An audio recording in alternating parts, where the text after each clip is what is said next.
I've read some ridiculous tweets over the years, but reading tweets by Dr. Craig Considine is like sitting in the front row of a Gallagher show if Gallagher were smashing piles of rhinoceros dung instead of watermelons. If you read his tweets and didn't know that he was being serious, you'd think that he was doing some hilarious parody of a Western academic talking about Islam. This is the same guy who, a few years ago, compared Muhammad to George Washington in a Huffington Post article.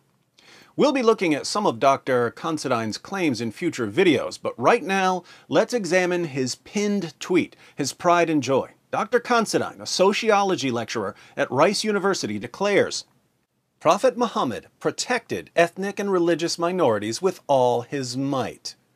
A far, far cry from Trump's approach.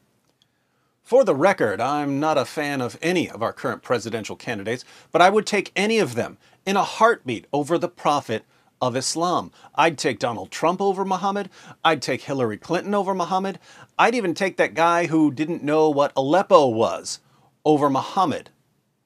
And the reason I would take pretty much any politician in U.S. history over Muhammad has to do with things like Muhammad's treatment of religious minorities. But according to Dr. Considine, Muhammad protected religious minorities with all his might. What rainbow did the tornado carry this guy's house over?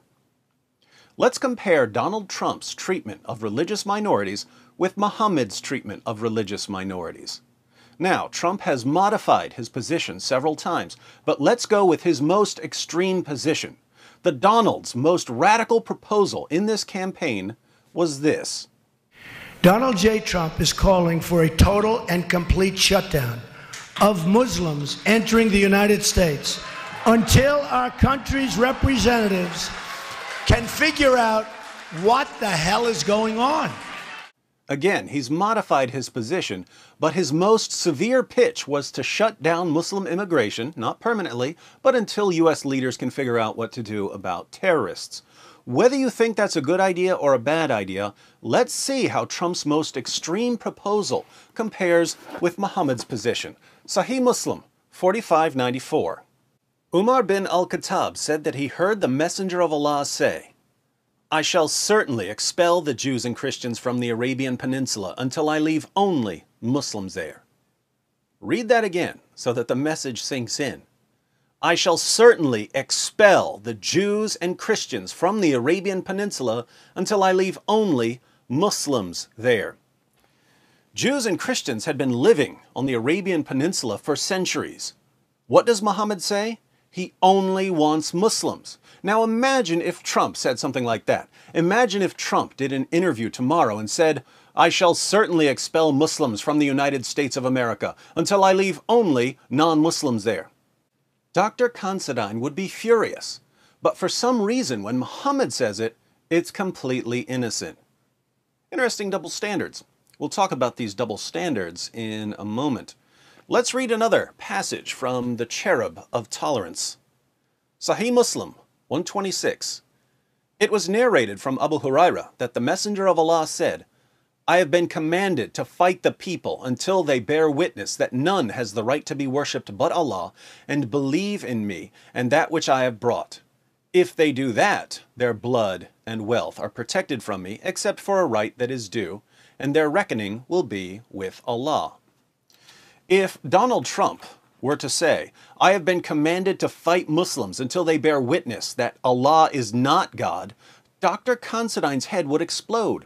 But when Muhammad says, I have been commanded to fight people until they become Muslims, Muhammad is somehow protecting religious minorities with all his might. Why the double standards? What do we read in the Quran?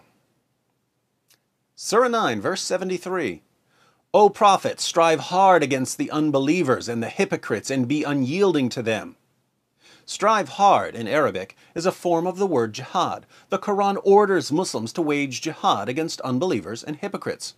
This is no problem at all, according to Dr. Considine. But if Trump were to say, wage war against the Muslims and be unyielding to them, suddenly words would matter. Surah 9, verse 123. O you who believe, fight those of the unbelievers who are near to you and let them find in you hardness. Can you imagine the media uproar if Trump were to say, fight the Muslims who are near to you and let them find in you hardness.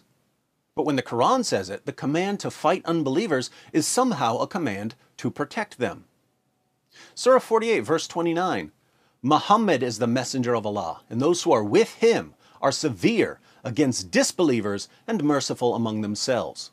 Those who are with Muhammad are severe against whom? Against people who violate the rights of religious minorities?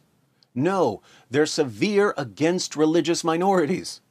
What kind of leprechaun does Dr. Considine have hiding in his pocket that he can simply wish away Muhammad's commands to violently subjugate the world? If Donald Trump were to say, those who are with the Donald are severe against Muslims and merciful among themselves, it would be clear proof that Trump is a bigot and a racist and a hate-monger and an Islamophobe. But when the Quran says it, it proves that Muhammad was the 7th century George Washington. Why do people like Dr. Craig Considine constantly move the goalpost for Islam? They move the goalpost for Islam because they're racists. They're racist against Muslims. I know what you're thinking, Islam's not a race. I would ordinarily agree with you, but I believe in consistency, so I'm holding Dr. Craig Considine to his claim that Islam is a race. He writes, maybe it's time we move beyond Islamophobia. Let's start using Islamo-racism, because this is no doubt racism. So, Islam is a race, but as we've seen, Dr. Considine has completely different standards for white Americans and for Arab Muslims. If you're a white American, he holds you accountable for your words and demands nothing but the best from you. If you're an Arab Muslim, well, we can't take anything you say seriously. We'll just pat you on the head and pretend you didn't say it at all. Now, having higher standards for white Westerners than you have for Arab Muslims, holding white Westerners accountable for their words, but letting Arab Muslims slide no matter what they say. What's the word for that again?